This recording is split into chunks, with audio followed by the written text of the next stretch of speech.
Assalamualaikum warahmatullahi wabarakatuh.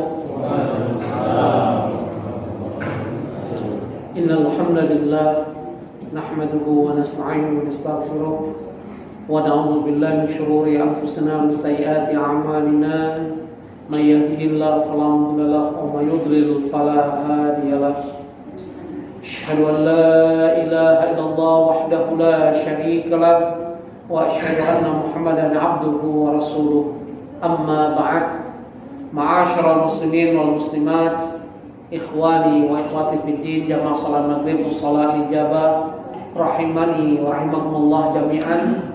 Alhamdulillahilladzi bi ni'matihi tatimmus shalihat.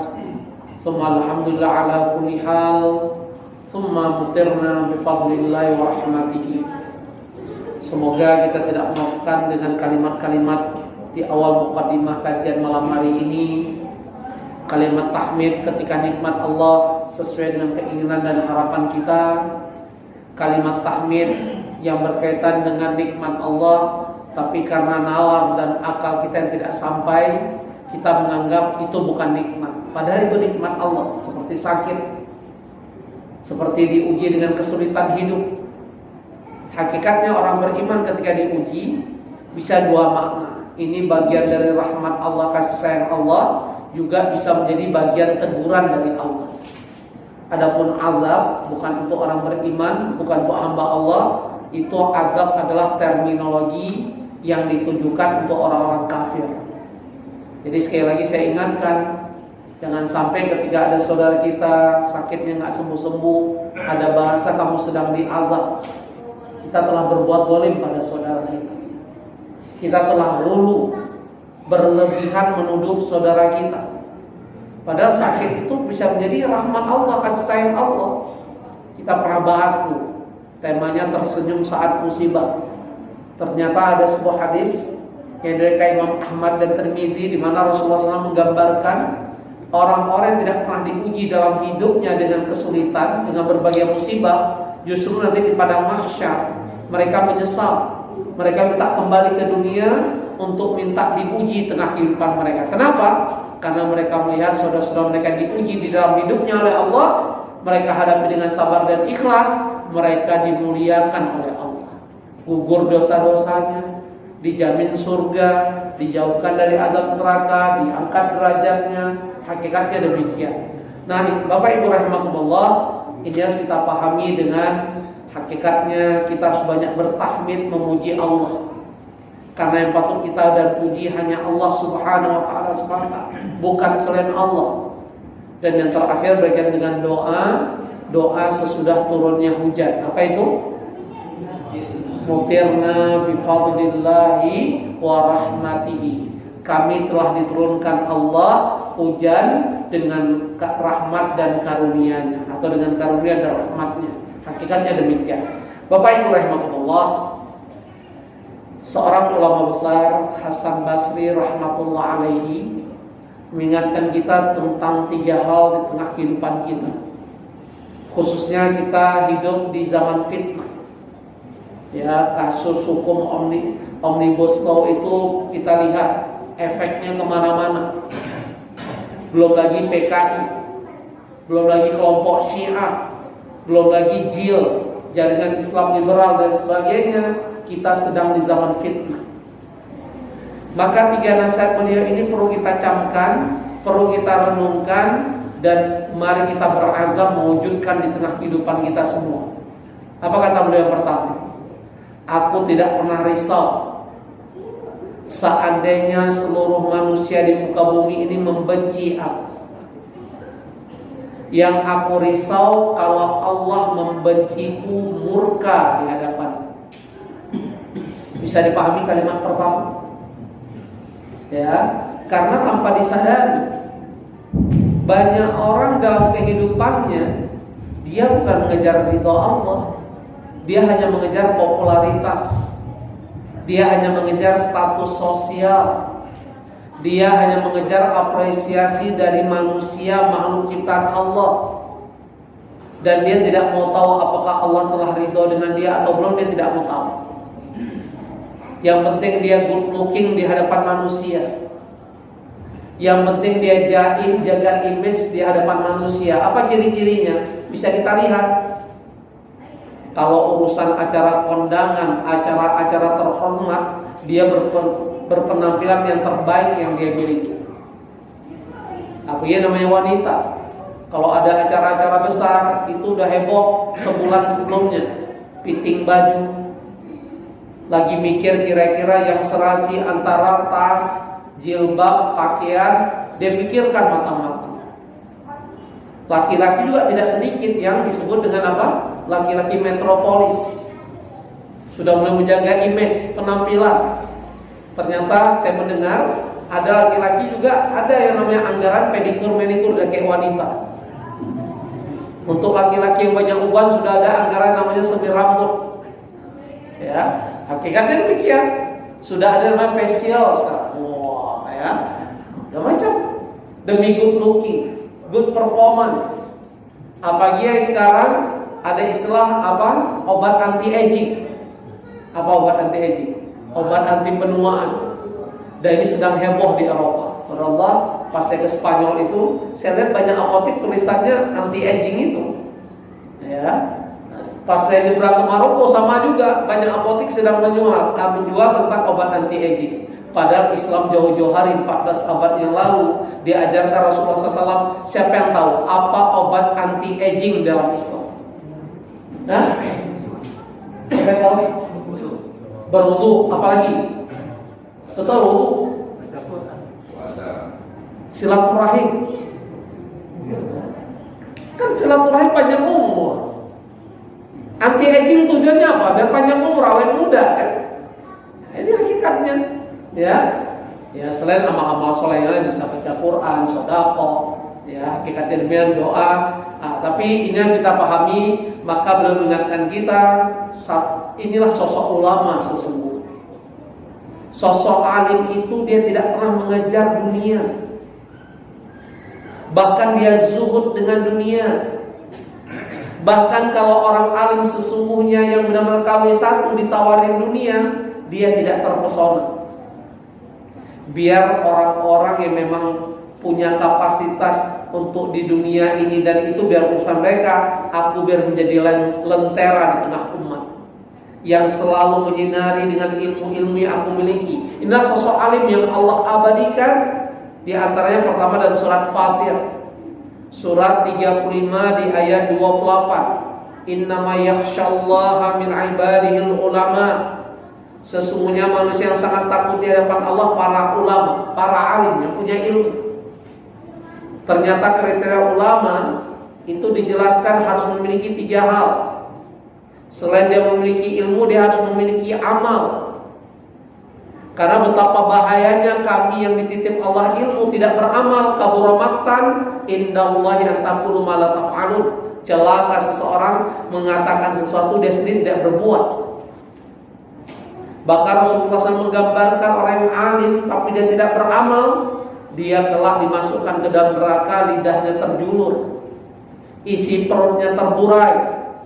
Bahkan digambarkan sosok alim di dunia ini menjadi penghuni neraka, dia seperti berputar seperti kuda pedati yang sedang menunggu tumpung. Orang-orang penduduk neraka yang mengenal sosok orang ini terheran-heran. Fulan, bukankah di tengah kehidupan kami dulu engkau seorang alim yang mengajarkan kami tentang amal-amal soleh dan mencegah kami kemungkaran? Apa jawaban si fulan ini? Wa iyadzubillah, saya bertawaf pada Allah. Apa jawaban dia? Benar. Aku menyuruh kalian berbuat baik, tapi aku sendiri tidak melakukannya. Wa iyadzubillah wa a'udzubillah. Dan aku mencegah kalian berbuat kemungkaran, kemaksiatan, justru aku yang melanggar. Maka Bapak Ibu rahimakumullah, kita lihat gambaran Allah, perbedaan sosok alim sesungguhnya di hadapan Allah, sosok manusia yang good looking di hadapan Allah, dengan mereka sebenarnya good looking bukan di hadapan Allah. Mereka hanya ingin mendapatkan pengakuan di hadapan manusia yang lain. Lihat surat Al-Qasas, ya. Surah Al-Qasas surah 28 di ayat 78 sampai dengan ayat 83. Yang Allah gambarkan tentang sosok Qarun. Siapa Qarun ini? Ya, sejarah mencatat, kalau kita belum tahu siapa sosok Qarun ini, sebelum diberi kekuasaan dan kekayaan, dia sosok hamba Allah yang sangat soleh dan taat. Bahkan ketaatan kesolehan Qarun ini bisa-bisa nggak ada yang bisa menandingi saat itu.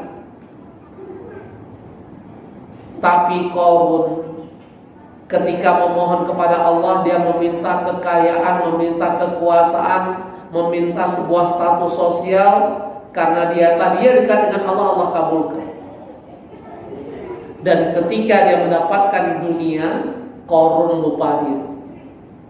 Makanya ketika Qarun diberi kekayaan, orang-orang yang mengagumi Qarun dengan kekayaan dan kekuasaannya dan jabatannya dan status sosialnya, begitu Qarun keluar di tengah kaumnya, orang-orang orientasi dunia, apa kata mereka? Digambarkan Allah di ayat ini, enak ya jadi Qarun, jadi orang kaya, enak ya jadi pejabat, di mana-mana dihormati, bahkan pintu dibuka, bahkan fasilitas pabrik itu gratis, tol gratis, makan gratis, bla bla bla.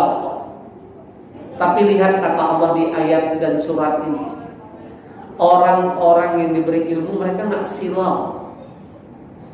Mereka yang mengharapkan ridho Allah, seperti sosok Hasan Basri rahmatullah alaihi, maka beliau mengatakan, aku tidak pernah risau seandainya seluruh manusia di muka bumi ini tidak senang denganku, membenci aku, nggak risau. Yang aku risau ketika Allah membenciku, Allah murka. Karena Bapak Ibu, nggak mungkin kita hidup semua orang senang dengan kita, betul apa betul? Nggak usah orang lain, pasangan kita sendiri, ada saat-saatnya dia nggak senang dengan kita atau tidak? Apalagi wanita-wanita yang kelak penghuni neraka. Apa wanita penghuni neraka kata Rasulullah SAW? Lau taf'aluna khairan ad-dahr, seandainya suaminya mengerjakan kebaikan sepanjang tahun, suatu saat suami wanita ini berbuat kesalahan, wanita yang telah penghuni neraka ini mengeluarkan kata-kata, ma ra'aitu khairun qattun min ladaika, wahai suamiku, aku tidak pernah melihat kebaikan sedikit pun pada dirimu. Ini ciri-ciri wanita penghuni neraka. Wa iyadzubillah. Semoga tidak ada ibu-ibu di belakang.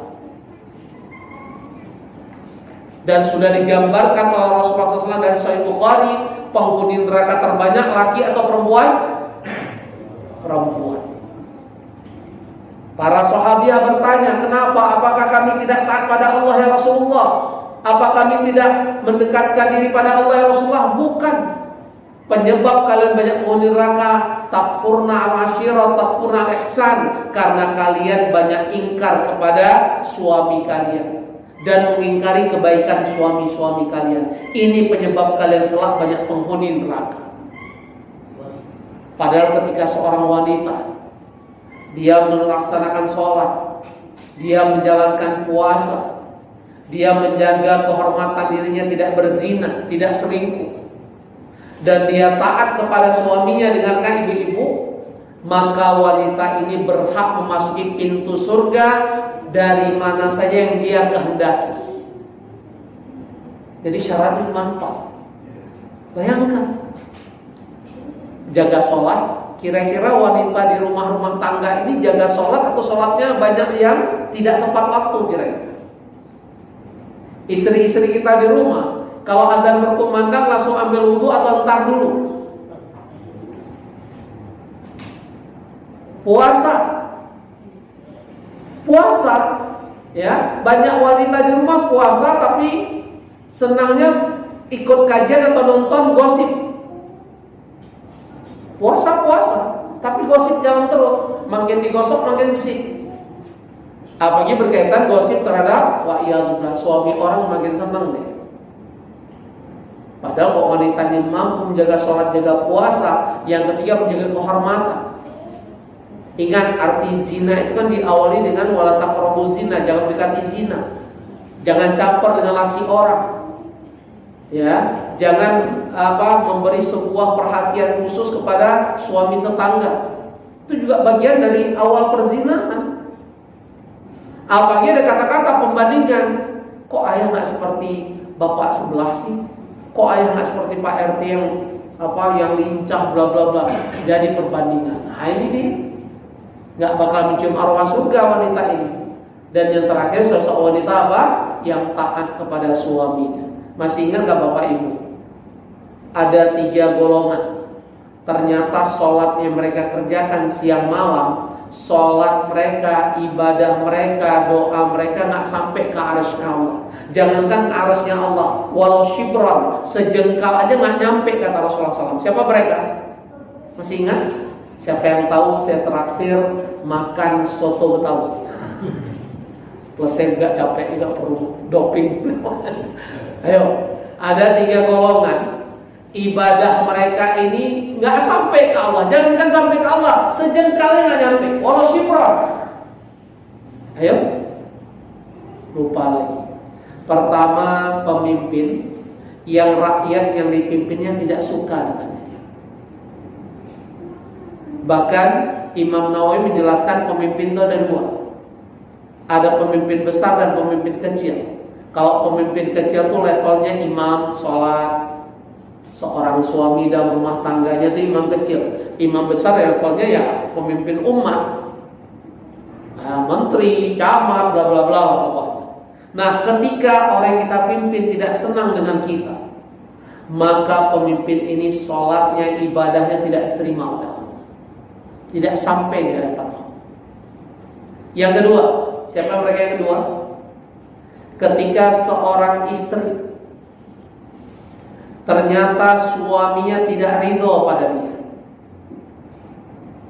ya, dia meninggalkan ranjang suaminya, dia meninggalkan rumah suaminya seenaknya tanpa izin dan ridho suami, maka wanita ini sehebat apapun ibadahnya, maka ibadahnya tidak diterima oleh Allah, tidak sampai ke arasnya Allah.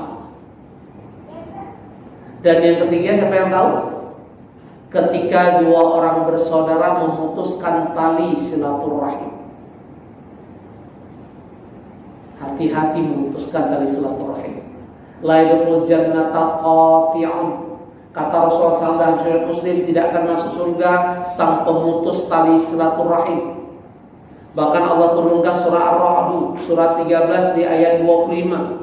Orang yang memutuskan tali silaturahim, apapun alasannya, dia duluan ustaz, karena dia duluan, dia jual, saya beli. Wah iya, Islam gak pernah mengajarkan lo jual, gua beli. Islam mengajarkan lo jual, gua maafkan. Khudil afwa, jadilah pemaaf. Ciri orang bertakwa, wal afina 'anil nas, memaafkan kesalahan orang, bukan mendendam. Ya, maka apa kata Allah surah Ar-Ra'd ayat 25? Ketika seseorang memutuskan tali silaturahim apapun alasannya, Allah murka pada mereka. Dan Allah siapkan tempat neraka jahanam kepada sang pemutus tali silaturahim. Bahkan dalam satu riwayat Muslim, Rasulullah SAW menyebutkan orang yang memutuskan tali silaturahim, doa-doa mereka ditolak oleh Allah. Jangan-jangan banyak doa seseorang tidak terkabul mungkin penyebab memutuskan silaturahim.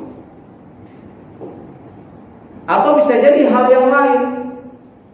Dia banyak dosa, enggan bertobat. Karena ada 3 penyebab doa seseorang ditolak oleh Allah. Berdasarkan hadis riwayat Muslim, Al-Athim. Pertama, yang banyak dosa dan dia enggan bertobat. Makanya setiap berdoa awali dengan istighfar dulu, mohon ampun. Kemudian jangan lupa dengan membaca Asmaul Husna yang kita hafal saja. Enggak usah 99. Seperti Ya Rahman, Ya Rahim. Lebih baik lagi doa cepat dikabulkan Allah kalau menyebut nama Allah kita sinkronkan dengan permintaan kita. Misalnya Ya Rahman, irhamni. Wahai yang Maha Pengasih, rahmati aku, sayangi aku ya. Ya Razzaq misalnya, wahai sang pemberi rezeki, rzuqni, beri aku rezeki ya Allah. Itu lebih cepat, lebih membuat Allah istilah kita kelepek-kelepek. Senang Allah ketika namanya disebut dan hambanya mengaitkan keinginannya dengan nama-nama Allah yang baik. Falahul asmaul husna fad'uhu biha. Allah memiliki nama yang baik, berdoalah dengan nama Allah yang indah dan baik. Dan ada satu lagi, apa? Supaya doa kita jangan sampai terkatung-katung di langit. Apa syarat berikutnya? Shalawat. Barakallah. Jangan sampai nggak bersalawat. Karena ketika berdoa enggan bersalawat, sesudah kita menyebutkan nama-nama Allah yang indah sesuai dengan kemampuan kita, jangan lupa bersalawat. Orang yang enggan bersalawat ketika dalam doanya, apa kata Rasulullah SAW dalam hadis Abu Daud? Doa mereka terkatung-katung di langit, tidak diterima oleh Allah. Ya. Jadi harus pentingnya kita tahu tentang bagaimana supaya doa kita didengar dan dijabah oleh Allah Subhanahu wa taala. Nah, kita kembali. Ini nasihat beliau yang pertama. Semoga kita tahu orientasi hidup kita mengejar ridha Allah. Karena kalau ridha Allah sudah kita raih, insya Allah ridha manusia itu hal yang sepele. Tapi kalau kita mengejar ridha manusia, belum tentu Allah ridha. Yang kedua capek nanti. Karena tadi istilahnya, nggak ada manusia di muka bumi ini akan disenangi oleh orang ramai. Apalagi kalau kita bukan menjadi sosok yang baik, tapi sosok orang yang mengajak kebaikan. Apa kira-kira bedanya Pak? Orang baik dengan orang yang mengajak kebaikan. Kira-kira apa bedanya? Baik untuk dirinya sendiri. Tidak juga, bisa untuk orang lain. Orang baik disenangi orang, betul tidak? Coba kita jadi orang baik, disenangi orang. Tapi ketika kita menjadi orang yang mengajak kebaikan, banyak teman atau banyak musuh? Rasulullah SAW sebelum diangkat menjadi Rasul, beliau dikenal sosok orang baik, mendapatkan sebuah titel, lakop, julukan, panggilan apa? Al-Amin, orang yang dapat percaya. Begitu mendapatkan SK menjadi seorang Rasul di usia 40 tahun, beliau banyak musuh kan? Bahkan musuh yang paling utama paman beliau sendiri, Abu Jahal dan Abu Lahab, tambah Abu Janda. Kalau Abu Janda hidup saat itu, ya semoga Allah mahdihi, semoga diberi hidayah pada saudara kita ini. Ya kalau nggak dapat hidayah itu urusan dia dengan Allah. Kita udah doakan, ya hakikatnya. Nah, Bapak Ibu rahmatullah, itu perbedaannya. Makanya jangan kita kejar ridho manusia, capek. Gak akan ketemu. Tapi kalau mengejar ridha Allah, bukankah Allah berjanji dari Sahih Bukhari lewat sabda Rasulnya Muhammad SAW, ketika hambaku mencintai aku sejengkal, aku akan memberi cinta kepadanya sedepa. Ketika hambaku memberi cintanya padaku sedepa, aku akan memberi cinta kepadanya sehasta. Ketika hambaku memberi cintanya padaku berjalan, aku memberi cintaku padanya berlari. Allah, kejarlah ridha Allah supaya kita meraih kebahagiaan dunia akhirat, dan itu tiket menuju surganya Allah. Karena sebuah hadis riwayat Muslim pernah kita dengar ketika Rasulullah SAW menyampaikan, kita masuk surga bukan semata karena amal soleh, tapi kita masuk surga karena rahmat dari doa Allah. Dan sahabat bertanya, termasuk engkau ya Rasulullah? Naam, betul, aku juga masuk surga karena ridho Allah, bukan karena amal solehku. Padahal kita tahu tidak ada manusia yang paling banyak amal soleh, yang paling dekat dengan Allah, yang paling tertinggi ketakwaannya kecuali Nabi kita Muhammad SAW. Tapi beliau mengakui, aku masuk surga bukan semata karena amal solehku, tapi aku masuk surga karena rahmat dan ridho Allah. Dan inilah tema kita tentang good looking dalam pandangan Allah. Tapi sebelumnya saya ingin masuk poin kedua dulu, nasihat ini. Apa kata beliau kedua? Ya, ini sering kita sampaikan. Aku tidak pernah risau terhadap rezekiku, karena aku tahu rezekiku sudah ada yang mengatur. Yang aku risau terhadap amal solehku, karena amal solehku tidak ada yang mengatur kecuali diriku sendiri. Bisa dipahami? Jadi sebenarnya rezeki itu, teori yang diajarkan Allah dan Rasulnya, kita mengejar rezeki atau rezeki mengejar kita, mana yang betul? Kok gak yakin Bapak Ibu? Mana suaranya? Kita yang ngejar rezeki atau rezeki mengejar kita? Rezeki mengejar kita. Maka ada istilah pepatah lama yang orang-orang kelahiran 60-an pasti sering mendengar ini. Apa kata pepatah lama? Rezeki tahu di mana alamat rumah kita, walaupun kita tidak pernah tahu di mana alamat rezeki kita. Masih ingat gak teori? Dan itu tertanam pada orang-orang tua kita lama. Apa buktinya? Anaknya banyak, Tapi muka mereka nggak kayak kita, kayak jeruk purut. Anak cuma 2, 3, muka pertengahan bulan kayak jeruk purut. Tanggal 20 udah buka proposal. Wah, iya betul. Karena ada yang salah dalam hidup manusia modern. Dia terlalu bergantung pada logika dan akalnya. Wah, Ustaz, banyak anak kan banyak biaya pengeluaran. Gaji saya sekian. Ini yang dibedakan dengan orang lama. Mereka sangat yakin setiap anak itu sudah dijamin rezeki oleh Allah. Maka keluarlah statement mereka, banyak anak banyak rezeki. Ternyata ada janji Allah. Siapa yang tahu? Surat apa yang ayat berapa? Banyak anak banyak rezeki. Ya lupa lagi. Makanya anaknya sedikit-sedikit bapak-bapak kan. Saya udah 8 nih alhamdulillah. Baru lahir anak saya hari Jumat kemarin. Alhamdulillah. Bapaknya udah 51. Ya saya udah punya cucu, ini masih punya bayi. Semoga obat-obat awet muda. Ya Pak ya. Ya. Alhamdulillah. Ya. Jadi ya Allah, lihat surat Al-Isra surat 17 ayat 31. Surat 6 ayat 151. Ya, pertama 17:31 dulu nih. Ini saya ingatkan ibu-ibu, Pak, masa banyak anak susah kasih makan. Bapaknya enak aja. Nanti ibu yang mengatakan demikian, ibu telah berani melawan hukum Allah. Siapapun yang takut punya anak, takut miskin, haram hukum. Yang bilang haram bukan saya, Allah. Buka surat 6 ayat 151. Syirik kita tahu haram. Zina kita tahu haram. Membunuh kita tahu haram. Tapi kalau takut banyak anak, kita nggak tahu itu hukumnya haram. Takut miskin dengan punya anak, haram itu hukumnya. Coba buka surat 6 ayat 151. Jangan dipikir saya penyebar hoax buat fatwa baru. Padahal Allah sudah ingatkan. Ya. Sudah ketemu Bapak? Ayo dibaca. Siapa yang sudah ketemu? Surat 6 ayat 151. Ya, foto. Katakanlah Muhammad, marilah aku bacakan apa yang diharamkan Tuhan kepadamu. Jangan mempersekutukannya dengan apapun. Berbuat baik kepada ibu bapa. Janganlah membunuh anak-anakmu karena miskin. Kamilah yang memberi rezeki kepadamu dan kepada mereka. Mereka kembali pada siapa? Anak. Nahnu narzuqukum wa iyyahum. Allah menjamin, bukan saya, bukan siapapun, termasuk otak kita nggak kuat. Lihatlah kehidupan orang tua kita dulu, banyak anak, hidup mereka biasa-biasa aja, semua anaknya makan, kuliah, sekolah.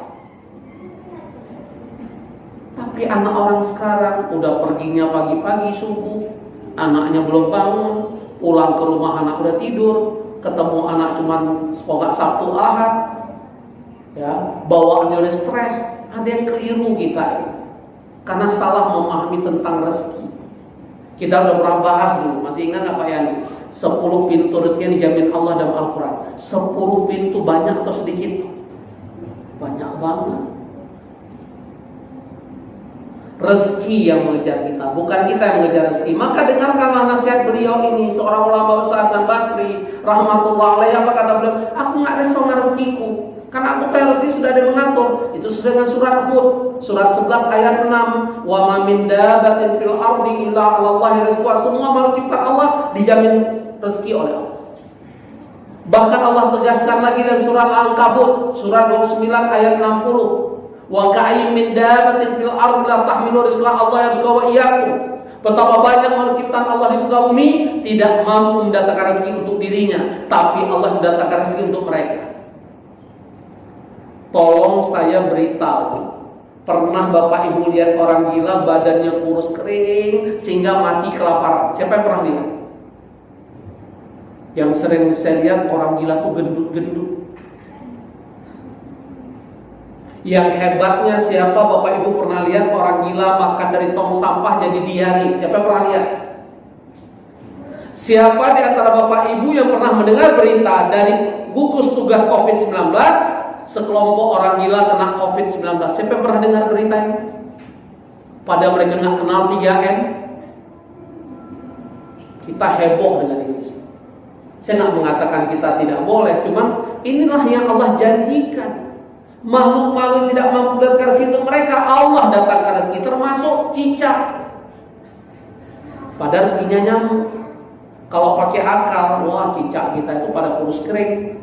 Kita akan mendengar sering berita, breaking news, seekor cicak mati bunuh diri karena nggak dapat nyamuk. Pernah dengar nggak? Atau minimal ada pasang status, aku galau, nyamuknya susah ditangkap. Pernah dengar nggak? Nggak ada juga. Ya Bapak Ibu, itu nasihat beliau yang kedua. Jangan risau terhadap rezeki, karena rezeki sudah ada yang mengatur.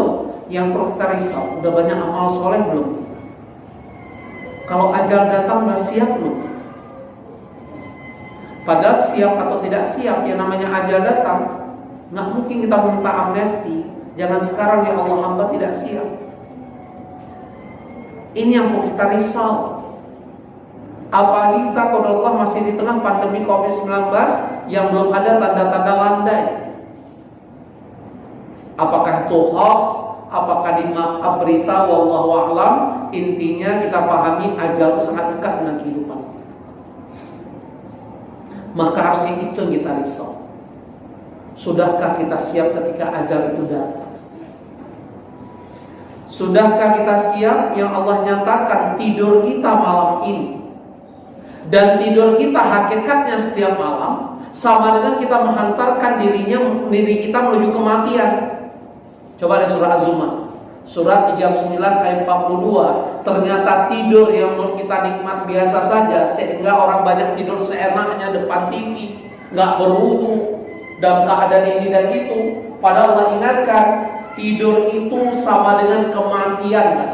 Coba lihat surah Az-Zumar, surat 39 ayat 42. Fadhal, siapa yang ketemu?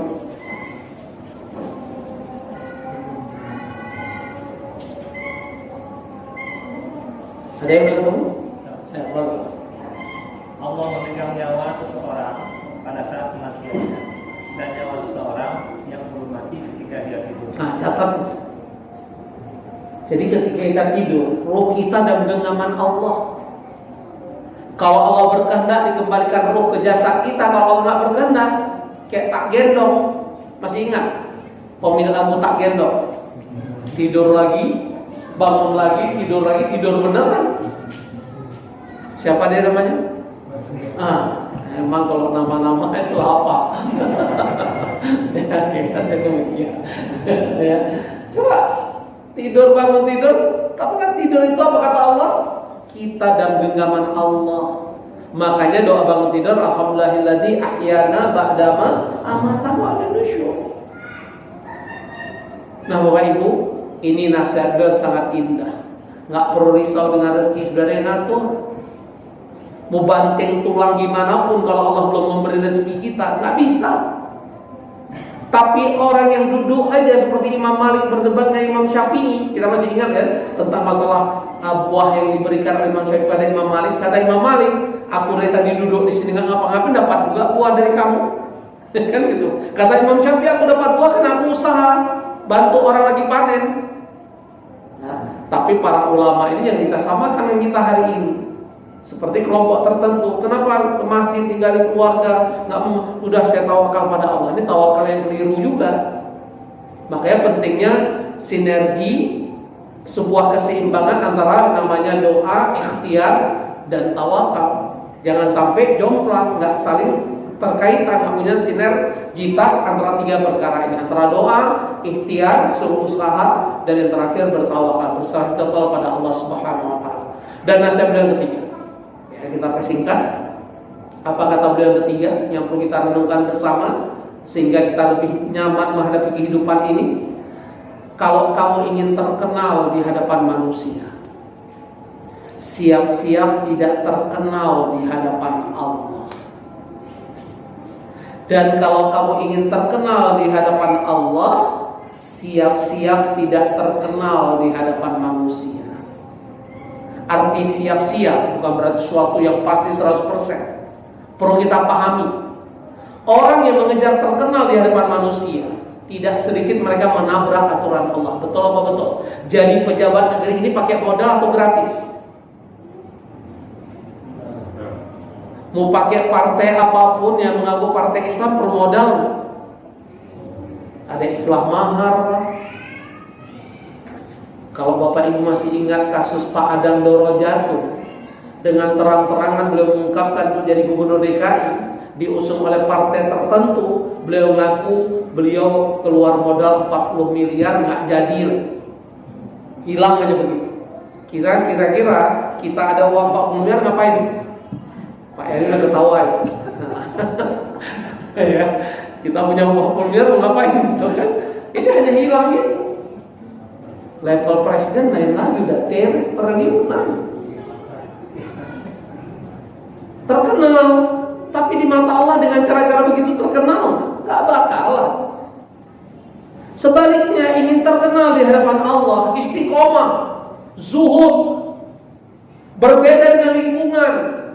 Lingkungannya bisa penuh dengan transaksi riba, dia gak mau. Kira-kira manusia senang gak dia? Jadi terkenal gak dia? Gak bakalan.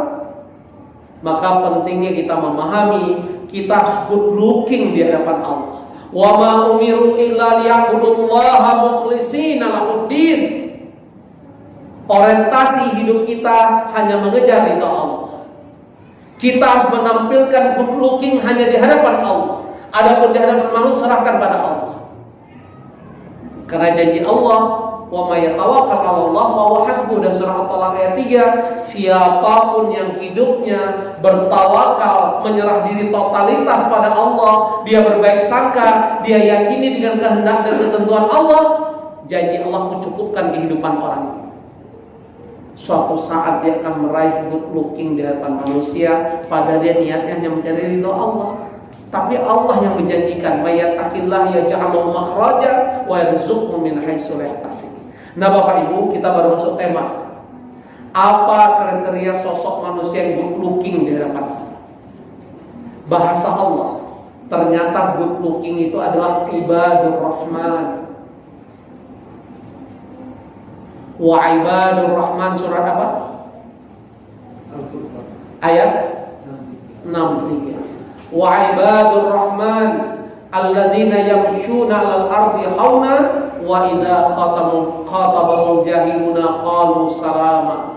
Di surat Al-Furqan ayat 63 ada dua kriteria ibadur rahman. Pertama, mereka yang berjalan di muka bumi dengan tawadhu, rendah hati, tidak sombong. Jadi kalau kita ingin menjadi sosok hamba Allah yang good looking, mari kita hidup di dunia ini menghindari yang namanya kesombongan, walaupun sebesar biji sawi.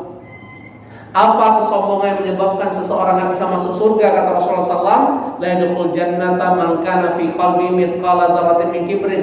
Enggak akan masuk surga seseorang apabila dalam hatinya ada kesombongan walaupun sebesar biji sawi. Apa itu sombong? Batarul haq wa ghamtun nas, menolak kebenaran dan meremehkan orang lain. Wa'iyadzu billah. Itu syarat pertama. Harus menjadi hamba Allah yang tawadhu, tidak ada kesombongan. Apalagi kesombongan berkaitan dengan menolak kebenaran dan meremehkan orang lain. Termasuk juga jangan sombong dengan kekayaan kita miliki. Bukankah karena Qarun sombong, Fir'aun Qarun sombong, Haman sombong, Namrud sombong, Allah hancurkan mereka. Termasuk iblis sombong, Allah hancurkan. Yang kedua, kriteria yang kedua, saya diberi waktu sampai jam berapa ini? Biar sepakat dulu. Jam bubar nanti tinggal kita. Jam berapa Pak ya? Serius ya? Jam berapa? 7.30. Siap. Mantap. Udah Dewan Fatwa dijelaskan. Ya. Yang kedua, ciri yang kedua wa idza khatamul jahiluna qalu salama. Sosok hamba Allah yang good looking. Dia nggak senang bergaul dengan orang-orang bodoh. Arti bodoh di sini yang mengajak dia bermaksiat, mengajak dia melakukan perbuatan yang sia-sia, ngobrol ngalor ngidul nggak punya nilai dan arti, bercanda-bercanda yang hakikatnya canda yang tidak ada dasarnya. Canda ada dasarnya dilarang, apalagi canda yang ada dasar. Karena semua tindak tanduk perbuatan ucapan kita ada pertanggungjawaban kelak di hadapan Allah. Ma yalfidhu min qaulin illa ladaihi raqibun atid. Semua ucapan dan perbuatan kita termasuk candaan kita dicatat oleh malaikat raqib dan atid, dan kelak akan diminta pertanggungjawaban. Maka sosok hamba Allah yang good looking, ya, mereka ketika ketemu dengan kelompok-kelompok yang tidak memberi manfaat, apa kata Rasulullah SAW? Min husni islamil mar'i tarku ma la ya'nihi. Sosok muslim yang baik, dia meninggalkan hal-hal yang tidak bermanfaat. Makanya Allah jelaskan dalam surah Al-Mu'minun di ayat 3. Qad aflahal mu'minun, di ayat pertama, siapa sosok mukmin yang beruntung? Di antaranya walladzina hum 'anil lagwi mu'ridun. Mereka menghindari perbuatan yang sia-sia. Nanti kalau Bapak punya tafsir dan Ibu punya tafsir Ibnu Katsir, apa yang dimaksud dengan perbuatan sia-sia? Beliau memberi contoh satu hal, di antaranya satrangi, main catur. Berarti main catur sinonimnya apa lagi? Mancing, goes. Mungkin ada yang nanya, Ustaz, goes di mana yang sia-sia? Goes sia-sia, jarak tempuhnya jauh, ujungnya sholatnya keteter, ikut pengajian, aduh kenapa nggak ngaji? Baru goes Ustaz sakit dengkul lain. Jadi jangan salah pahami. Dan walaupun goes ini bukan olahraga yang sunnah, tapi olahraga yang mubah. Saya perlu ingatkan ada kaidah ushul fikih. Nah, ini yang perlu dipahami benar. Ketika hukum itu berkaitan dengan muamalah, maka dasar usul fikihnya apa? Al-amru fil asya al-ibah. Satu urusan berkaitan dengan muamalah adalah sesuatu yang dibolehkan, illa madalat dalil, kecuali nanti ada dalil yang menjelaskan ini haram perbuatan. Tapi kalau hukum berkaitan ibadah, terbalik. Al-aslu fil ibadah at-tahrim. Satu urusan berkaitan ibadah adalah haram. Jadi asal bagian ibadah itu haram, illa madalat, kecuali ada dalil menjelaskan ini perbuatan yang halal, ini yang dibolehkan. Jadi ada perbedaan itu. Kalau ibadah asalnya adalah mubah, boleh, kecuali ada dalil menerangkan ini tidak boleh. Tapi kalau urusan ibadah, dasar awalnya haram. Makanya ketika kita beribadah tahu dalil, ada dalilnya enggak. Dan ini sesuai dengan perintah Allah surat Al-Isra ayat 36. Wala taqfu ma laysa laka bi'ilm. Jangan kamu mengamalkan sesuatu tanpa dasar ilmu, kata Allah. Inna sama sudah pendengaran, wal basara penglihatan, wal fuada mata hati, kullu ulaika kana anhu mas'ul, akan diminta pertanggungjawaban. Jadi kaidah ini harus pahami benar Bapak Ibu, karena kita bisa salah. Kan asal ini baik Ustaz, ibadahnya ya boleh-boleh saja. Padahal asal ibadah adalah tahrim, sesuatu yang diharamkan, kecuali ada dalil yang membolehkan ibadah tersebut. Bisa dipahami ya perbedaannya Bapak Ibu tentang antara muamalah dengan ibadah. Kita kembali bagaimana Imam Ibnu Katsir dalam tafsirnya sekali lagi menjelaskan tentang apa yang dimaksud perbuatan sia-sia. Beliau menyebutkan satrangi, catur. Beliau menyebutkan al-ma'azif, yaitu mendengar musik dan alat musiknya sendiri. Walaupun ulama membedakan apa keharaman, apakah di musiknya atau alat musik. Ijma, kesepakatan ulama di alat musik. Adapun musiknya tergantung nanti apakah musiknya mengandung alat musik atau tidak. Ini masih terjadi khilaf. Ya. Tapi kalau alat musik, semua imam sepakat alat musik itu haram. Nah, tinggal imam mana yang kita pakai yang senang dengar musik. Ya, kecuali Imam S. Arifin. Imam juga. Karena Imam Malik, Imam Hanafi, Imam Syafi'i, Imam Ahmad mengatakan haram. Saya bertanggung jawab, silakan tanya Ustaz. Di kitab mereka haram ma'azif. Kecuali imam tadi. Satu lagi imam siapa? Imam Nahrawi. Ya. Ya, kita demikian. Kriteria yang ketiga, kita persingkat karena katanya 7:30. Siap. Kriteria yang ketiga, sosok ibadur rahman atau good looking. Walladzina yabituna li rabbihim sujada wa qiyam. Mereka yang ahli tahajud. Mereka yang senang qiyamul lail, apalagi sepertiga malam terakhir. Ingat rentennya sholat malam itu sepertiga malam terakhir. Wa minal laili fatahajjat bihi nafilatan lak asa ayyab'atsaka rabbuka maqaman mahmuda. Siapapun yang mendapatkan tempat terhormat, dewan kehormatan di hadapan Allah, jadilah sosok yang ahlu tahajud. Nggak mudah, ya nggak mudah. Makanya syariat ini perintahkan yasir wala tu'asir, mudahkan jangan persulit. Makanya untuk sholat witir yang nggak mampu kira-kira sholat witir di akhir malam, boleh di awal malam. Dan tidak sedikit sahabat mengerjakannya sholat witir di awal malam. Selevel Abu Bakar, kita ditanya, kamu mengerjakan witir kapan? Abu Bakar, kata Rasulullah SAW, di awal malam. Kamu Umar di akhir malam. Apa kata Rasulullah Abu Bakar? Abu Bakar melaksanakan agamanya dengan penuh hati-hati. Umar mengerjakan agamanya dengan penuh kesungguhan. Pada dua sahabat ini, dua sahabat mulia dan dijamin surga. Ya, Abu Hurairah bahkan khusus. Masih ingat ya 3 nasihat Rasul pada Abu Hurairah? Jangan tinggalkan 2 rakaat sholat duha. Apalagi? Jangan tinggalkan puasa 3 hari setiap bulan. Yang ketiga apa? Jangan tinggalkan sholat witir sebelum engkau tidur. Dan apa kata Aisyah radhiyallahu anha? Seseorang boleh sahirul lail, boleh begadang karena 3 perkara. Siapa yang tahu? Pertama, boleh begadang karena 3 hal.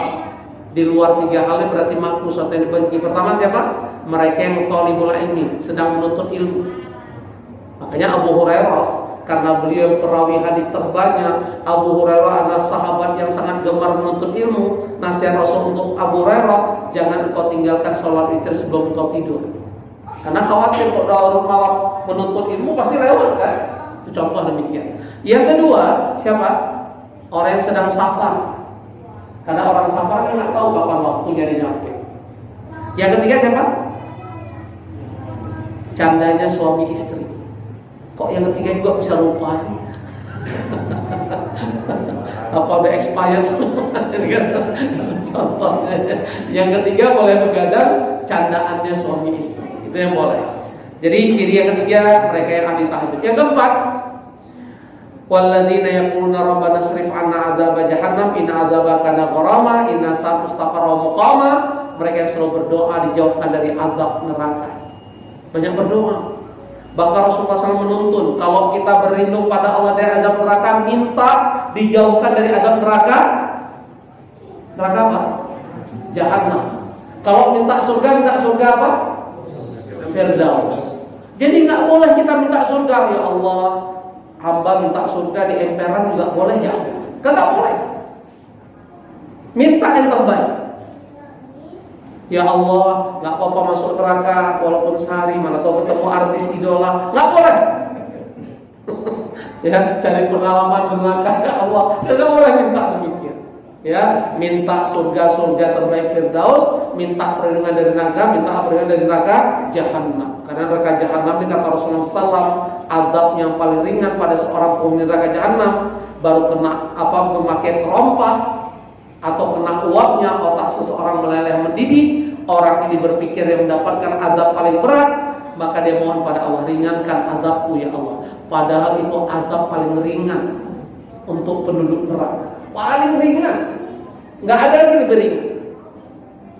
Maka Allah jelaskan dalam surah An-Nisa, surat keempat ayat 56. Di antara sifat neraka apa kata Allah? Ketika penduduk neraka hancur dengan api neraka, badalna juludan Allah ganti dengan kulit yang baru. Terus demikian sampai wa'iyadzubillah, dosa orang ini lebur dengan azab neraka, wa'iyadzubillah. Begitu sudah lebur dosanya, baru Allah masukkan ke surga. Kecuali mereka orang kafir dan musyrik, mereka selamanya dalam neraka. Dan Allah jelaskan dalam surah Al-Maidah di ayat 72, wa may yusyrik billah faqad haramallahu 'alal jannah wa ma'wahu an-nar. Barang siapa melakukan kesyirikan di hadapan Allah, aku haramkan surga untuk mereka, tempat mereka neraka Jahannam selamanya. Wa iyyahu khalidan mukhalladan, ya, abadan selamanya. Wa iyyahu billah. Padahal kita pernah belajar dulu, ada 12 perbuatan yang mengandung syirik, tapi di kalangan masyarakat dianggap tradisi. Masih ingat nggak tentang tatoyur? Menganggap sial dihubungkan dengan waktu dan tempat. Masih ingat ada istilah Rabu Kasan di bulan Safar kemarin? Bayangkan, tidak sedikit masyarakat kita melakukan ritual tertentu dalam rangka menolak bala bulan Safar karena dianggap Rabu terakhir itu adalah dikabulkannya doa tolak bala. Pak ya, dari mana tuntunan? Yang kedua, kira-kira masyarakat Muslim kalau menikahkan anak mereka di bulan Safar berani atau takut? Siapa yang pernah dapat undangan selama bulan Safar? Menikahkan anak bulan Safar, pernah dapat nggak undangan? Pernah lihat nggak jalur melengkung? Padahal ini keyakinan orang jahiliyah. Makanya Rasulullah SAW ingin membantah kesialan bulan Safar dengan cara apa? Beliau menikahkan putrinya Fatimah dengan Ali bin Abi Thalib di bulan Safar. Siapa bilang Safar bulan sial? Ya ini tatoyur. Berkaitan juga dengan tamimah. Tahu tamimah apa? Jimat. Siapa yang punya keris? Apalagi bandingin keris hari Jumat Kliwon, bulan purnama, ono ya. Termasuk cincin, benda-benda tertentu disebut tamimah. Bahkan ada untuk kelompok tertentu anak bayi, anak kecil mereka pasang benang supaya nggak dikelitikin oleh setan udelnya. Ono ya. Terus disebut dengan 3 tiwalah. Apa tiwalah? Pelet. Ada satu hal saya ingatkan yang memakai cincin nikah. Kalau orang memakai cincin nikah, dia meyakini dengan pegang cincin yang nggak selingkuh, itu disebut hublah. Dan hublah ini termasuk bagian syirik. Siapa bilang cincin nikah itu menyebabkan pernikahan awet? Banyak yang pakai cincin selingkuh aja deh. Dan itu disebut dengan hublah. Ya, apalagi memakai cincin pernikahan itu tasyabbuh, menyerupai orang kafir. Nggak ada Rasulullah SAW menikahi Fatimah atau Ali bin Abi Thalib dengan cincin. Pakailah kalian supaya pernikahan kalian langgeng. Nggak ada. Ya ada tasyabbuh. Apalagi tunangan lebih tasyabbuh lagi. Apalagi namanya foto prewedding lebih haram lagi. Yang anehnya foto prewedding dicari gedung-gedung tua, padahal gedung tua setan banyaknya. Makanya habis nikah cerai. Orang udah berteman dengan setan dulu. Makin naik sepeda ontel makin katanya ada apa? Nilai estetika tinggi. Ya halal belum udah pegang-pegangan di atas sepeda ontel. Sebarin pula lagi mana? Turut mengundang haji pula. Tapi anaknya belum nikah udah disebarkan keharaman. Gimana mau barokah pernikahan? Ya termasuk juga apa? Menyembelih hewan kepada bukan selain Allah. Masih percaya dengan tahayul khurafat. Kalau rumah tusuk sate bahaya. Masih percaya kalau burung gagak hinggap di rumah Pak Yani, berarti tinggal tunggu kapan Pak Yani panggil hadap Allah. Ya Allah. Ya, itu masih percaya gitu-gitu. Ya, ini bahaya sekali tanpa disadari. Ini perbuatan mandi kesyirikan. Ya. Ya itu hakikatnya. Nah Bapak Ibu, berikutnya ya 5 menit lagi atau 10 menit lagi. Yang keempat, orang yang good looking kata Allah adalah ahli sedekah. Walladzina idza anfaqu lam yusrifu wa lam yaqturu wa kana baina dzalika qawama. Semoga nanti imam hafal Ibadur Rahman. Kalau hafal nikmat sekali suaranya. Tapi kalau hafal jangan. Nanti mentok. Wa Ibadur Rahman. Ingat demikian ya. Yang keempat, yang berapa? 4 ya.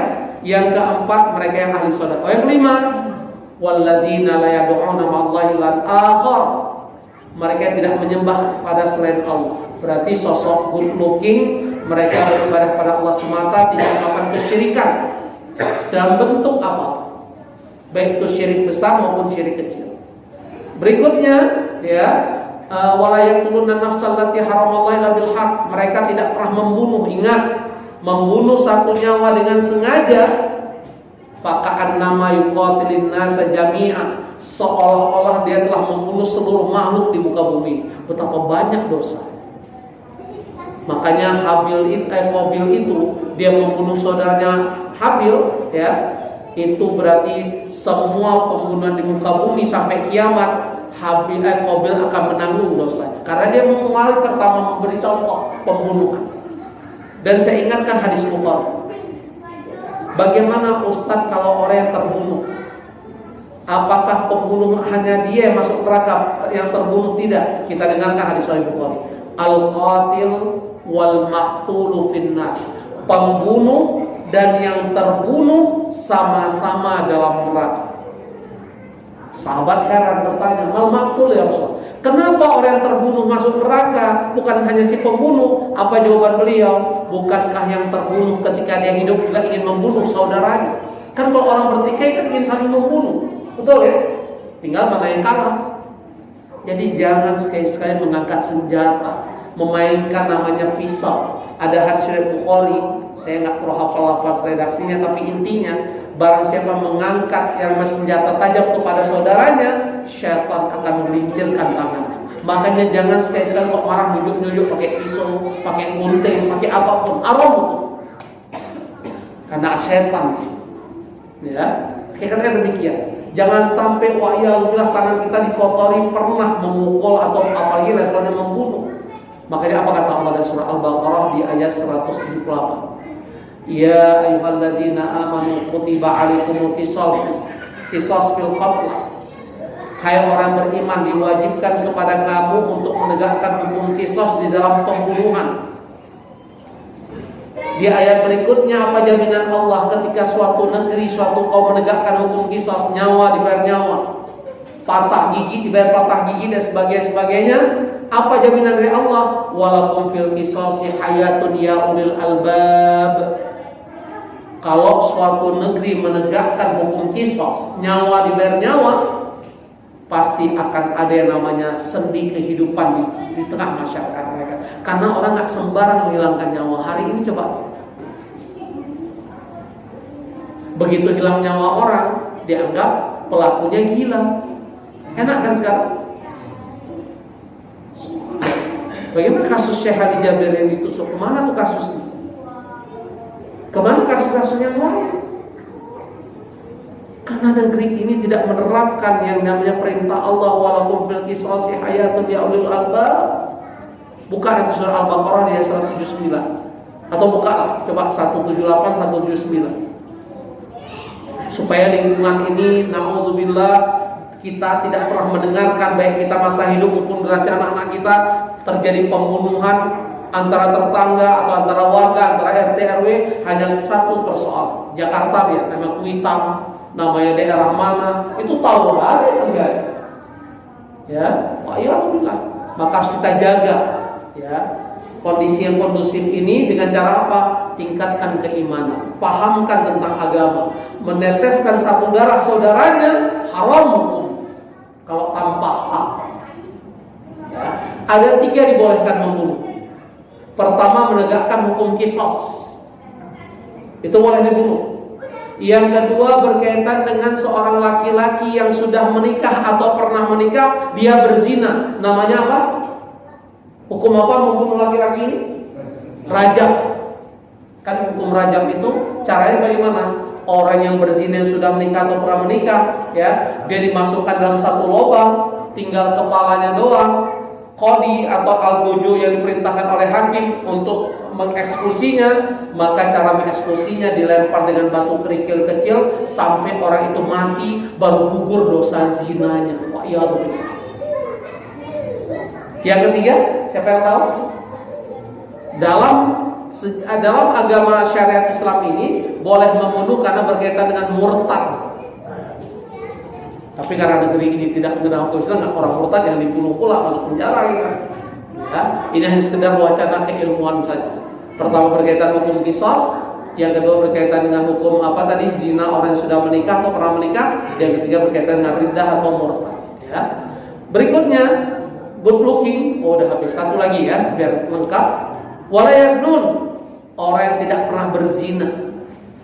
Ingat, zina itu bukan hanya zina yang berkaitan dengan hukum rajam atau cambuk, tapi yang mendekati perbuatan zina juga harus kita hindari, karena Allah perintahkan wala taqrabuz zina di surah An-Nur. Jangan engkau mendekati zina, dekat aja nggak boleh. Tapi orang-orang yang memang otaknya udah miring, Kan yang dilarang Ustaz dekati zina, berzina itu gak ada ayatnya Ustaz. Gimana dia pahami ini? Ayatnya kan gak boleh dekat zina. Zinanya mana Pak? Kayak demikian. Wah iya, ada keterangan dari Rasulullah SAW. Apa keterangan beliau? Rasulullah SAW apabila, dimohon maaf, beliau memakai kiasan sangat indah.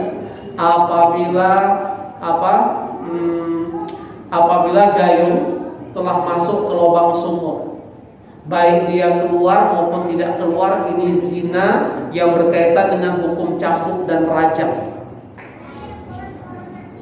Nah, saya sedikit kembangkan, ya, karena tadi malam kajian saya di Yasin berkaitan dengan anak di luar nikah, atau istilah masyarakat anak zina. Saya perlu ingatkan pertama, wanita yang hamil di luar nikah, semua ulama yang disebut jumhur ulama kibar, 4 imam mazhab itu sepakat bahwa wanita yang hamil di luar nikah tidak boleh dinikahkan ketika dia hamil. Baik yang menikahkan laki-laki yang menghamilinya maupun yang bukan menghamilinya, wanita ini boleh dinikahi ketika hatta yadhna hamlahunna, sampai wanita ini melahirkan. Itu kaidah pertama. Bagaimana dengan kaidah wanita berzina tapi tidak hamil, Ustaz? Maka jawabannya, wanita ini yang sudah berzina tapi tidak hamil, dia baru bisa dinikahkan sesudah 1 kali haid. Apa tujuannya? Kenapa yang hamil habis dia melahirkan baru boleh dinikahi? Kenapa yang wanita berzina tapi tidak hamil baru boleh dinikahi sesudah haidnya 1 kali? Supaya bisa tahu apakah rahimnya itu bersih dari janin. Dan bagaimana seseorang yang menghadiri pernikahan, dia tahu acara pernikahan ini adalah wanita ini sudah hamil dinikahi. Maka jawabannya, ya, ada fatwa dari Syekh bin Baz, orang yang menghadiri pernikahan wanita yang hamil luar nikah haram hukumnya, karena dia terkena dengan larangan Allah, wala ta'awanu 'alal itsmi wal 'udwan. Jangan saling tolong-menolong dalam perbuatan dosa dan permusuhan. Tapi Ustaz, saya nggak tahu bahwa dia udah hamil. Kok nggak tahu? Allah maafkan. Jadi bisa dipahami ini. Jangan sampai wa'iyadzubillah ada kita dengar dari salah satu keluarga baik jauh maupun dekat, kita menghadiri, kita seolah-olah membenarkan perbuatan mereka, kita tahu wanita ini hamil luar nikah. Na'udzubillah, kita ikut dosa, Bapak. Makanya mulai malam ini termasuk di saya menyampaikan, saya sangat khawatir, ku anfusakum wa ahlikum naro, jagalah dirimu dan keluargamu dari api neraka. Maka solusi yang terbaik, nggak ada cara lain, mohon maaf, masukkan anak-anak kita ke pesantren. Tapi pesantren benar-benar bermanhaj, memegang sunnah, memegang Quran dan hadis, supaya nanti anak-anak kita juga bisa mengenal agama dengan baik dan benar. Karena pesantren itu insya Allah kehidupan anak-anak kita sudah berjalan secara sistemik. Jam 3 bangun, mereka disuruh sholat malam. Kalau Senin Kamis diperintahkan puasa Senin Kamis, nggak puasa mau makan apa, orang dapurnya ditutup. Ya demikian dibuat, dikondisikan. Ya, ada yang namanya halaqah, habis subuh hafalin Quran. Ada pokoknya jadwal-jadwal, ya. Sampai saya minta dengan ustadz-ustadzahnya, anak saya ada di ITMI, ada Darussunnah juga. Saya minta itu apa programnya harian anak-anak kita. Ternyata kalau kita benar memilih pesantren, insya Allah, masya Allah, ya, sangat membantu kita. Sedangkan anak-anak di luar pesantren khawatir, betul tidak? Tapi anak-anak kuliah, hati-hati, Syiah ini sangat senang dengan anak-anak pemuda-pemudi. Dan pemuda-pemudi sangat senang dengan ajaran Syiah. Kenapa? Nikah boleh tanpa wali. Nikah boleh tanpa wali. Bayangkan, tinggal suka sama suka, udah selesai. Apalagi ada disertasi dari UIN mana, Pak? Jogja, UIN mana? Jogja. Bahwa kalau zina di ruang tertutup privasi, suka sama suka, halal. Dari mana disertasi? Penulis disertasi dapat nilai kemlon, berarti pengujinya parah juga. Ternyata pengujinya ikut saya ke Maroko dan Spanyol. Kekeh dia. Ustaz, ada kitab tuh dari tulisan orang Maroko. Yang dia pegang ada pemahaman pendapat seseorang. Ya orang kan kita nggak jelas kesesatan yang semana. Ya saya jelaskan dengan metode tapi kekeh. Dan dia dapat nilai predikat komplot. Ya, nah, dan diakui oleh profesor guru besar dan sebagainya. Wah, ya Allah, dahsyatnya sekali. Jadi saya ingatkan kembali wala yaznun wa may yaf'al dzalika yalqa athama.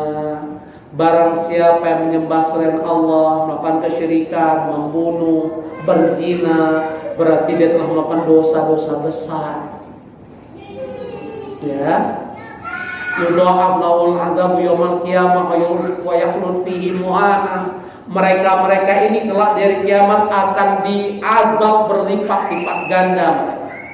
Tapi Allah dengan Rahman Rahim dan Tawwabur Rahim, illa man taba wa amana wa amila sholihan fa ulaika yubaddilullahu sayyi'atihim hasanat wa kana Allahu ghafurur rahima. Kecuali mereka yang bertobat. Dan ini termasuk hamba Allah yang good looking. Setiap kita merasa berdosa dan Allah segera bertobat, segera mohon ampun, istighfar. Bahkan sahabat bertanya, ya Rasulullah, kalau kami berdosa di depan Allah, apa yang kami lakukan ya Rasulullah? Apa perintah Rasulullah? Asbighul wudu, berwuduklah, wasolli rakaatain, berwuduk dan sholat 2 rakaat. Sahabat nanya lagi, kalau kami buat dosa apa lagi ya Rasulullah? Wuduk lagi, sholat lagi 2 rakaat. Nanya lagi, kalau berdosa lagi apa ya Rasulullah? Wudhu dan sholat 2 rakaat. Nah, sholat 2 rakaat ini ulama fikih mengistilahkan sholat apa? Sholat taubat. Tapi ada satu yang keliru pemahaman masyarakat. Sholat taubat ini bukan seumur hidup sekali. Sholat taubat ini bukan setahun sekali, bukan setiap malam pas tahajud.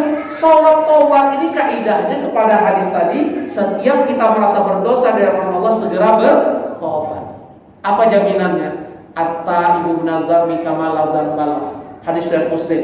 Kata Rasulullah SAW, orang yang bertobat dari dosa seperti tidak pernah berbuat dosa. Dalam riwayat yang lain, ketika hamba Allah melakukan dosa dan dia bertobat, senangnya Allah pada hamba ini. Bahkan mengalahkan senangnya seseorang dalam perjalanan yang jauh, dia kehilangan harta yang sangat dia cintai, harta yang sangat dia butuhkan, hilang, dia cari sana sini nggak ketemu, suatu saat ketemu, senang nggak dia? Senangnya dia, Allah lebih senang kepada hambanya bertobat di hadapan Allah.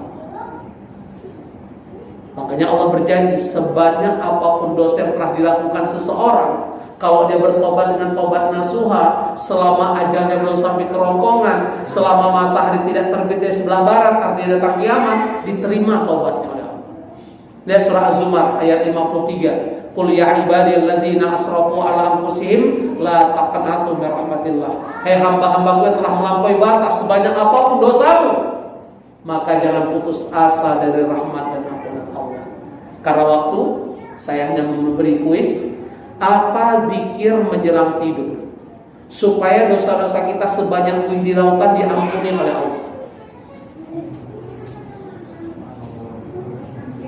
Bukan subhanallah dulu, ada sebelumnya. Hah? Kok lupa lagi? Emang gak tidur tiap malam? Melek. La ilaha illallah wahdahu la syarikalah, lahul mulku walal hamdu wa huwa ala kulli syai'in qadir. Terus kok bisa lupa Pak? Emang nggak baca setiap malam? Terus apa lagi Pak Imam? La haula wala quwata illa billah. Terus apa lagi? Baru subhanallah walhamdulillah wala ilaha illallah wallahu akbar. Nggak kepingin Bapak Ibu dosa kita diampuni oleh Allah. Siapa yang merasa buat dosa sejak bangun tidur tadi pagi sampai ini nggak buat dosa? Siapa yang merasa? Ayo zikir ini menjelang tidur. Dijanjikan dosa kita diampuni oleh Allah walaupun sebanyak puing di lautan. Pertanyaan berikutnya, apa zikir bangun tidur sehingga dosa-dosa kita muncul lagi dan diampuni oleh Allah? Ghufranaka sebelumnya, nggak langsung ghufranaka, ada SOP sebelumnya. La ilaha illallah wahdahu la syarikalah, lahul mulku walahul hamdu wa huwa ala kulli syai'in qadir. Untuk zikir-zikir menjelang tidur dan bangun tidur enggak pakai yuhyi wa yumiit. Ada saatnya kita pakai yuhyi wa yumiit. Misalnya habis sholat maghrib, sesudah istighfar kita mengucapkan la ilaha illallah wahdahu la syarikalah lahul mulku walahul hamdu yuhyi wa yumiitu wa huwa ala kulli syai'in. Berapa kali? Yuhyi wa yumiit kapan lagi? Hah? Sholat subuh. Itu pakai yuhyi wa yumiit 10 kali. Kenapa harus pakai yuhyi wa yumiit? Karena Rasul mencontohkan tugas kita hanya sami'na wa ata'na. Beliau nggak pakai yuhyi wa yumiit, ya kita pakai walaupun lebih lengkap secara makna. Ya, jadi bangun tidur la ilaha illallah wahdahu la syarikalah lahul mulku walahul hamdu wa huwa ala kulli syai'in qadir. Terus subhanallah walhamdulillah wa la ilaha illallah wallahu akbar. Cukup? Wala haula wala quwata illa billah. Jadi bangun tidur, kalau sebelum tidur tadi la haula wala quwata illa billah, sebelum subhanallah, sesudah tahlil tadi, ya memang begitu diajarin, ya kita sami'na wa ata'na. Saya pun tak berani improvisasi. Karena begitu SOP diajarkan, contohkan oleh Rasulullah SAW. Jadi bangun tidur sesudah la ilaha illallah tadi, baru subhanallah walhamdulillah wa la ilaha illallah wallahu akbar wa la haula wa la quwata illa billah. Kalau boleh jujur Bapak, awal-awal zikir ini saya baca, saya pakai tangan karena takut terlewat, kan bangun tidur belum connect. Betul tidak? Dan nggak boleh, Ustaz, boleh nggak duduk dulu, ngopi dulu, baru la ilaha illallah? Nggak bisa juga. Karena kaidah dicontohkan bangun tidur langsung, padahal belum connect. Maka awal-awal Bapak Ibu pakai tangan, biar nggak kehilangan satu ini. Harus ada 5, subhanallah, walhamdulillah, wa la ilaha illallah, wallahu akbar, wa la haula wa la quwata illa billah. Dan yang terakhir baru Rabbi firli. Cukup Rabbi firli, nggak pakai wali daya. Dia contoh demikian. Nanti habis wudu, ketika sholat Rabbi firli silahkan. Khususnya dalam sujud dan menjelang salam sebelum selesai sholat. Ingat Bapak Ibu, berdoa untuk kedua orang tua kita sebanyak-banyaknya, bukan hanya habis sholat fardu. Bahkan kata seorang ulama, kalau nggak salah Abdul Aswad Ad-Duwali, anak yang mendoakan orang tuanya cuma 5 kali sehari ini anak durhaka, nggak pantas. Makanya setiap sholat fardu, sholat sunnah, selain dalam sujud boleh ucapkan, jangan lupa lagi kapan? Dan ini ada hadisnya. Belum kita salam setiap sholat, baca Rabbil firli wali walidayya warhamhuma kama rabbayani shaghira. Berarti 5 waktu sholat, tambah sholat sunnah, tambah duha, tambah tahajud, banyak banget. Ini baru lepas dari anak durhaka. Yang cuma berdoa Rabbil firli 5 kali, ini anak durhaka. Wa iyadzubillah. Nggak imbang. Pengorbanan mereka begitu dahsyatnya, hebatnya. Kita cuma Rabbi firli, pada nggak sampai semenit, cuma mampu 5 kali sehari. Wah, ya udah, apalagi yang lupa sama sekali. Mungkin hanya ini, karena waktu. Ada pertanyaan? Fadhal. Ya, silakan. Tadi tentang berdoa untuk buat muslim. Buat kita sekarang baca Al-Qur'an, Allah, membaca salam. Kalau kita berdoa yang sujud akan kita. Kalau mau lebih sempurna tetap harus pakai. Karena secara umum kaidah doa. Karena doa itu ala ibadah. Doa itu ibadah. Yang namanya ibadah ada SOP, ada aturannya, maka tetap dilakukan. Saya sama dengan Bapak. Sebelum saya pahami benar, ketika sujud saya nggak pakai asmaul husna dan sholat. Jangan-jangan nggak sampai. Mendingan kita kerjakan. Karena lebih safety, bisa lebih yakin kita. Ya, karena doa di mana pun. Selama bukan tempat-tempat yang diharamkan untuk berdoa. Apa yang tempat diharamkan? WC. Bersin nggak boleh nggak di WC? Alhamdulillah sambil bersin boleh nggak? Nggak boleh. Itu contohnya. Makanya doa keluar kamar mandi apa?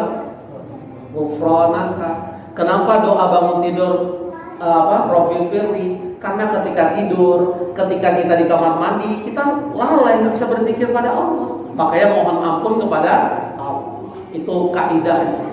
Ya, maknanya, filosofisnya kenapa keluar kamar mandi dan bangun tidur mohon ampun pada Allah. Karena peristiwa tersebut kita lalai, tidak bisa berzikir di hadapan Allah. Bisa dipahami ya Pak ya?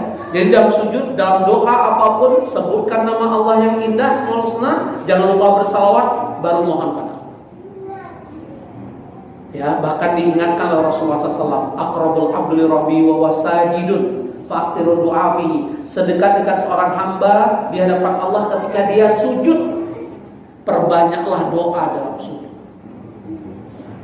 Doa apa? Yang paling utama doa berdasarkan Al-Quran. Yang kedua doa berdasarkan hadis Rasulullah SAW.